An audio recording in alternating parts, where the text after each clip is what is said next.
ଧଳା ପୋଷାକ ସାଙ୍ଗକୁ ମୁହଁରେ ରହିଛି ହୁଇସିଲ ଆଉ ହାତରେ ବାଡ଼ି ଧରି ରାସ୍ତା ଛକରେ କରୁଛନ୍ତି ଟ୍ରାଫିକ ନିୟନ୍ତ୍ରଣ। ତେବେ ଇଏ କୌଣସି ଟ୍ରାଫିକ କର୍ମଚାରୀ ନୁହନ୍ତି।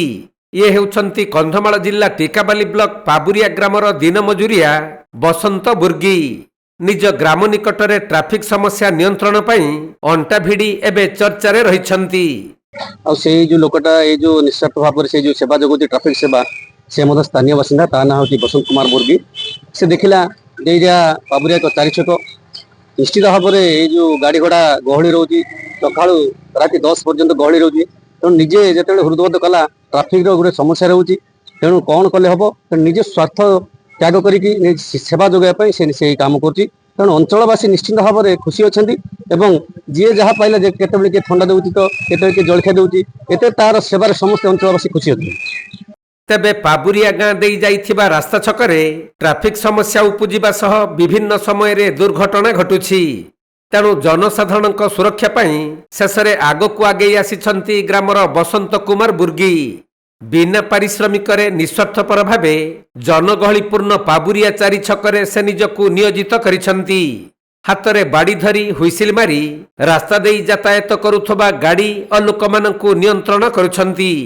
ତେବେ ବସନ୍ତ ପେଶାରେ ଜଣେ ଦିନ ମଜୁରିଆ ହୋଇଥିଲେ ବି ସେ ନିଜ ରୋଜଗାର ଛାଡ଼ି ଏବେ ଜନସାଧାରଣଙ୍କ ପାଇଁ ନିଃସ୍ୱାର୍ଥପର ଭାବେ ବିନା ପାରିଶ୍ରମିକରେ ଟ୍ରାଫିକ ସେବା ଯୋଗାଇ ଆସୁଛନ୍ତି।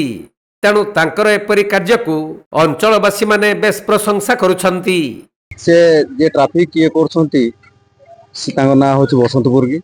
ସେ ଦୀର୍ଘ 20-25 ଦିନ ହେଲାଣି ନିଜେ ଦେଖିଲା ଯେ ଏ ଅଞ୍ଚଳକୁ ବହୁତ ଏତେ ଗାଡ଼ିର ପ୍ରାଦୁର୍ଭାବ ବଢ଼ି ଯାଇଛି ଯେ କିଏ ମାନୁଛି ତ କିଏ ମାନୁନି। ତାପରେ ପୋଲିସର ବି ଏଇଠି କୌଣସି ପ୍ରକାର ଇଏ ରହୁନି, ଚେକିଂ ଫେକିଂ କିଛି ନାହିଁ, କିମ୍ବା ଫାଣ୍ଡିଟିଏ ବି ଆବଶ୍ୟକ ଆଜି ପର୍ଯ୍ୟନ୍ତ କିଏ ବୁଝିଲେନି। ତ ସେ ନିଜେ ଦେଖିଲା ଯେ ନିଜ ଗାଁ ପାଇଁ ମୁଁ ଗୋଟେ ଟ୍ରାଫିକର ଇଏ କରିବି, ନିୟମ କରିବି, ଯଦ୍ୱାରା କି ଆକ୍ସିଡେଣ୍ଟ ଯାକୁ ଏଇଠୁ ଦୂରେଇ ଯିବ ଆଉ ଲୋକଙ୍କର ସୁବିଧା ହେବ। ସେ ଗୋଟେ ଦିନ ମଜୁରିଆ, ଅର୍ଥାତ୍ ନିଜର ସମସ୍ତ କର୍ତ୍ତବ୍ୟକୁ ଛାଡ଼ି ଏ କର୍ତ୍ତବ୍ୟଟା ଆପଣେଇ ନେଲା। ତ ଆମ ଅଞ୍ଚଳ ତା ପାଇଁ ବହୁତ ଖୁସି ଅଛି ଏବଂ ସଦାବେଳେ ତାକୁ କିଏ ନା କିଏ ସାହାଯ୍ୟ ବି କରୁଛି।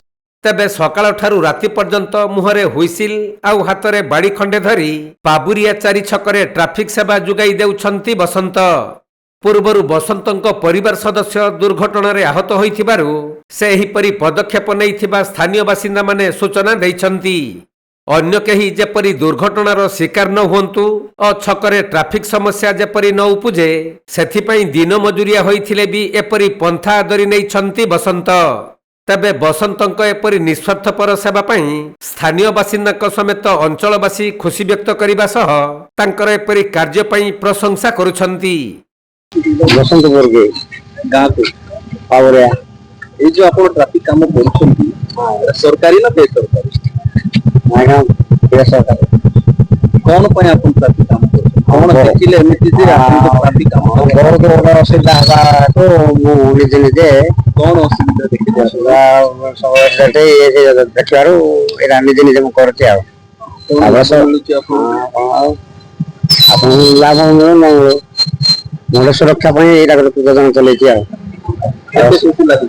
ବହୁତ ଖୁସି ଲାଗୁଛି।